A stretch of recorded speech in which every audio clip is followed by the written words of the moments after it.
I really like materials that follow their own set of rules, they grow, change over time.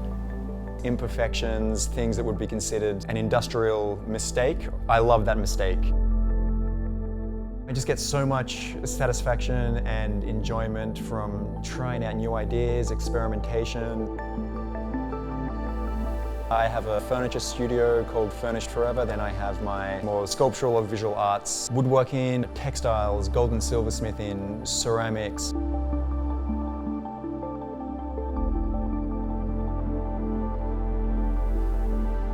This is Core. It was exploring industrial units, so these precise, repetitive concrete pipes. They echoed the underground pipes used in heavy infrastructure and mining. The molds didn't behave the way we thought they would. It resulted in these quite long, fragile concrete skin, which then broke away. It seemed like a flaw or a mistake in the casting, but just living with the work for a few weeks, they really started to grow on me. Nature has encroached on that space and things are growing inside those pipes, and there was kind of an interesting connection there of nature fighting back and reclaiming a little bit of ground. Get these really nice sort of tide lines of where it's starting to grow and where it isn't. My dad has an interest in geology, and when I was young, he would write out a letter. I would copy that out in my sort of shaky 7-year-old handwriting, send it out to these mines in the middle of Australia, and 6 weeks later, you'd get this beaten up box in the mail, and it was just loaded up with ore specimens from that particular mine. As a kid, it was like Christmas. It instilled a sense of curiosity to sort of wonder about the ground beneath your feet and try and incorporate those errors into my practice.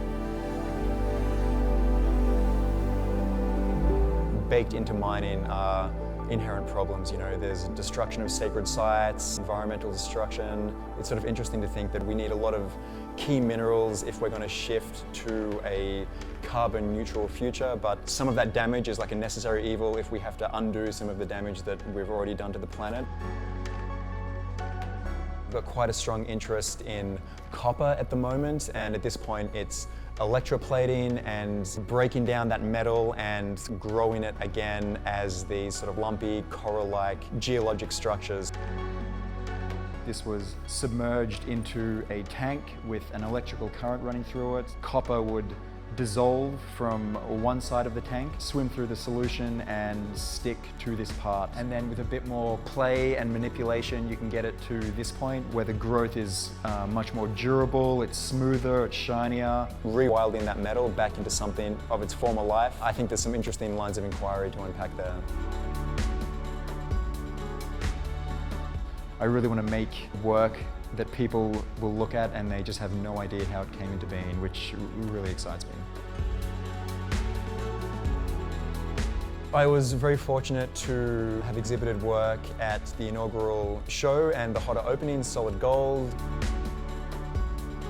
Growing up on the Gold Coast, it was really nice to reconnect with the area in a very legitimate and professional way. It's very exciting.